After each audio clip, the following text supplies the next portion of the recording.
अभी हम लोग इसी अध्याय में हैं, यानी कि बात हो रही है social aspects of gender role की।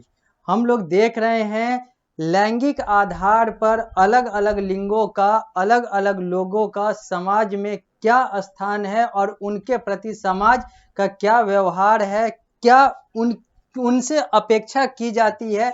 इन सारे चीज़ों की बात इस अध्याय में की जाएगी और हम लोगों ने अलग अलग कक्षाओं के माध्यम से इस अध्याय को अब तक जितना देखा है उसमें हम लोगों ने जाना है। मैंने आप लोगों को बताया है कि जेंडर क्या होता है, जेंडर और सेक्स में अंतर क्या होता है, तो अलग अलग जेंडर के सोशल एस्पेक्ट्स कौन कौन से हैं, मेल फीमेल इन दोनों को समाज अलग अलग नज़रिए से कैसे देखता है, क्या क्या अपेक्षा करता है, ये बहुत सारी बातें हम लोगों ने अलग अलग कक्षाओं के माध्यम से की है इस अध्याय के तहत, इस अध्याय के अंतर्गत।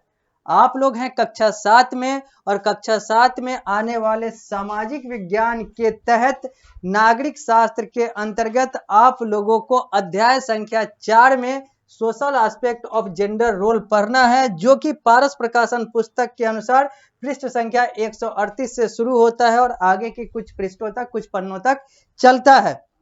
आप लोगों की पढ़ाई पारस प्रकाशन पुस्तक से तो हो ही रही है, साथ ही साथ जो आप लोगों का बोर्ड है वो पीएसबीआई यानी कि public school board of India है और इसी के तहत आप लोगों की पढ़ाई हो रही है। मैं दमोही श्रीवास्तव आप सभी लोगों का सामाजिक विज्ञान शिक्षक आप लोगों को सामाजिक विज्ञान के अलग अलग अध्याय को पढ़ा रहा हूं और बता रहा हूं कि ये अलग अलग अध्याय आखिर आप लोगों से कहना क्या चाहता है, बताना क्या चाहता है, शिक्षा क्या देना चाहता है। अभी हम लोग इस अध्याय में हैं और इस अध्याय में आज जो टॉपिक हम लोग शुरू करेंगे वो होगा gender role in public places, यानी कि जो पब्लिक प्लेस है, जो खुला स्थान है, जो सार्वजनिक स्थान है, वहां पर जेंडर का क्या रोल है, यानी कि लैंगिक आधार पे अलग अलग क्या क्या रोल है, क्या क्या कर्तव्य हैं, क्या क्या कार्य हैं, इन सारे चीजों की बात अब की जाएगी। पृष्ठ संख्या 139 पर हम लोग हैं, जो कि आप लोग को सामने स्मार्ट बोर्ड के माध्यम से पारस प्रकाशन पुस्तक का ये लिखा हुआ दिख रहा है, पृष्ठ संख्या 139। अब हम लोग आगे बढ़ते हैं और बात करते हैं gender role in public places की, कि आखिर इस पब्लिक प्लेस पे जेंडर का रोल कैसे निर्धारित होता है और क्या क्या निर्धारित होता है, अब इसकी बात होगी। तो अब हम लोग बात करते हैं gender role in public places, यानी कि पब्लिक प्लेस पर जेंडर रोल की अब बात की जाएगी। लिखा हुआ है यहाँ पर, फिर से हम लोग आते हैं, यहाँ पर लिखा हुआ है gender role in public places के बारे में कि फॉर सेंचुरीज, अगर हम लोग बात करें, लिखा हुआ है सैकड़ों सालों से, क्योंकि टॉपिक हम लोग का gender role in public places है, लिखा हुआ है फॉर सेंचुरीज, सैकड़ों हजारों सालों की बात करें तो a women is viewed as an object, women को यानी कि महिलाओं को एक वस्तु के तौर पर देखा जाता रहा है, अभी भी देखा जाता है, कम या बेसी, कम या ज्यादा, कमोबेश। This belief has influence the attitude of people towards women, और यही जो धारणा है, यही जो नजरिया है लोगों का, यह लोगों का अधिकांश महिलाओं के प्रति नजरिया निर्धारित करता है कि महिलाएं तो एक ऑब्जेक्ट हैं, एक वस्तु हैं। A serious feature of public places is that the increasing number of incidents of violence against women is taking place here these days. अगर हम बात करें और आगे की बात करें तो आज पब्लिक प्लेस पे यानी कि सार्वजनिक स्थान पर महिलाओं के साथ उत्पीड़न बहुत ज्यादा हो रहा है, बहुत ज्यादा बढ़ चुका है, और इन सब का कारण यह है कि हम महिलाओं को एक वस्तु के तौर पर देखते हैं। हमारा समाज महिलाओं को वो नैतिक सम्मान नहीं देता है और जिसके कारण से महिलाओं के प्रति जो है अलग अलग घटनाएं, अलग अलग दुर्घटनाएं होती है, जो कि निंदनीय है, दयनीय है।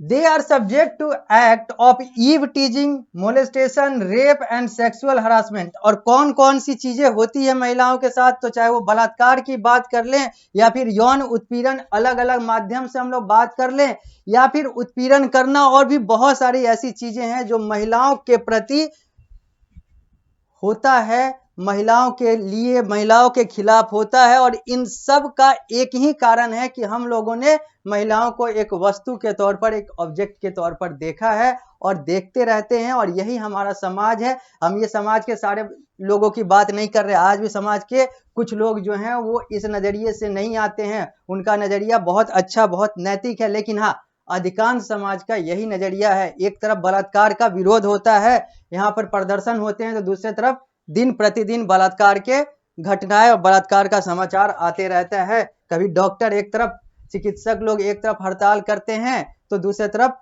वही चिकित्सक लोग, कहीं और के चिकित्सक जो हैं वो किसी और का बलात्कार कर रहे होते हैं। और ये सारी चीजें किसी से छिपी हुई नहीं है। तो ये सारा चीज ये है कि हाँ, महिलाओं को अगर ऑब्जेक्ट की तरह देखा जाएगा, लड़कियों को अगर वस्तु के तौर पर देखा जाएगा, तो ये सारी चीजें होंगी, पब्लिक प्लेस पर होंगी, चाहे इसके लिए कितना भी कानून बना लिया जाए। Very often it is a woman who is blamed for dressing और बिहेविंग इनएप्रोप्रिएटली। और इसके बाद बात यहीं तक नहीं रुकती है, बात ये होती है कि अगर ये घटनाएं हो भी जाती है तो समाज के अधिकांश लोग महिलाओं पे ही आरोप लगाते हैं कि कपड़ा पहनने का तरीका सही नहीं था, या फिर बात करने का तरीका सही नहीं रहा होगा, या फिर नजरिया सही नहीं रहा होगा, इसीलिए इसका यौन उत्पीड़न हुआ, बलात्कार हुआ। ये सारी चीजें हैं। मतलब एक तो शोषित भी होती हैं, ऊपर से आरोपित भी वही होती हैं। ये सारी चीजें हैं। मैं ये नहीं कह रहा कि यहाँ पर महिलाओं को आरोप मुक्त कर दिया जाए, महिलाएं आरोपित होंगी।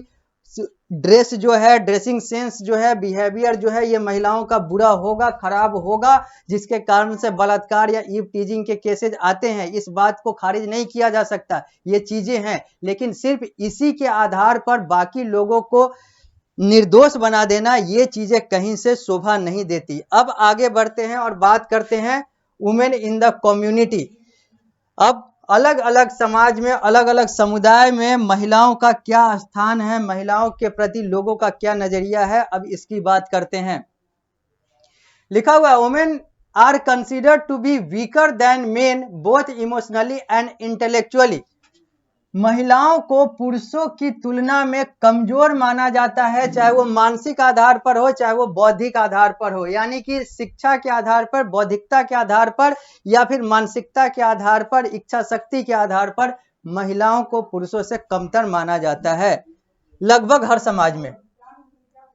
It is believed that women are emotionally driven to do thing. यह माना जाता है कि महिलाएं जो हैं वो बस इमोशन में आके भावनात्मक रूप से कोई भी निर्णय लेती हैं।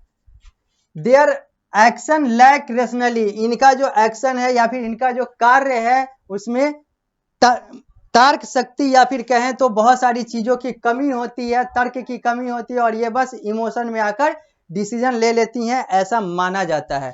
अब ये सही है गलत है ये अलग बात है, लेकिन हाँ, ये चीज माना जाता है जो 100% सही नहीं है।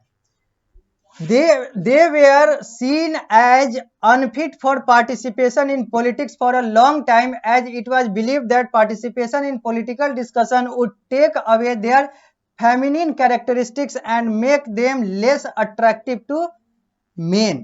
अब यहाँ पर राजनीति के बारे में भी महिलाओं के बारे में ये कहा जा रहा है, या फिर ये माना जाता था कि महिलाएं जो हैं ये राजनीति के लिए नहीं बनी है, या फिर कोई भी पब्लिक कार्य में आने के लिए नहीं बनी है, क्योंकि इससे इनका नारीत्व जो है वो कमजोर होगा, खत्म होगा। और दूसरी बात यह है कि इनका फिर अट्रैक्शन जो है, इनका जो आकर्षण है, पुरुषों का जो इनके प्रति आकर्षण है वो भी घट जाएगा। यानी कि महिलाओं को इमोशनली और इंटेलेक्चुअली कमजोर तो माना ही जाता था। यहाँ पर यह भी कहा जाता है कि अगर महिलाएं राजनीति वगैरह में आएंगी तो उनका नारीत्व यानी कि उनका फेमिनिन कैरेक्टरिस्टिक्स जो है वो कम हो जाएगा और वो पुरुषों के लिए कम आकर्षण का विषय रह जाएंगी।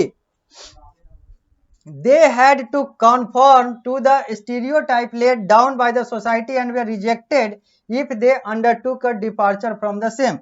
और ये सारी चीजें जो है यह समाज का स्टीरियोटाइप बिहेवियर है, पहले से पूर्वानुमान यानी कि पहले से मान लिया जाने वाला बिहेवियर है, बर्ताव है, जिसके कारण से अगर कोई महिलाएं इससे निकलना भी चाहती हैं तो वो नहीं निकल पाती हैं, क्योंकि समाज तो हर जगह वही है, उन्हीं लोगों से बना हुआ समाज है। Present trends however indicate a positive change in the status of women. अगर हम अभी की बात करें, अभी के रुझानों की बात करें, तो हाँ, अभी जो है इन सारे चीजों में एक सकारात्मक बदलाव दिखता है, महिलाओं को स्वतंत्रता मिलती हुई दिखती है। Several measures have been undertaken by the government, women movement and organization to ensure equality of women in all walks of life। बहुत सारे अलग अलग जो हैं प्रयास किए गए हैं, अलग अलग कदम उठाए गए हैं सरकार के द्वारा, सरकारों के द्वारा, महिला संगठन के द्वारा, महिला आंदोलन के द्वारा और अलग अलग संस्थानों के द्वारा, गैर सरकारी संस्थान जिसको हम लोग नॉन गवर्नमेंट ऑर्गेनाइजेशन या शॉर्ट फॉर्म में एनजीओ कहते हैं, इन सब के द्वारा अलग अलग प्रयास किए गए हैं, अलग अलग कदम उठाए गए हैं ताकि इन सारे चीजों से महिलाओं को बाहर निकाला जाए। इन सारे स्टीरियोटाइप बिहेवियर जो समाज का महिलाओं के प्रति है, इससे इन लोगों को मुक्ति दिलाई जाए, इसलिए अलग अलग प्रयास हुए हैं। अब हम लोग इस कक्षा को यहीं पर रोकते हैं। इस अध्याय को हम लोग अगली कक्षा में इसी के आगे से बढ़ाएंगे।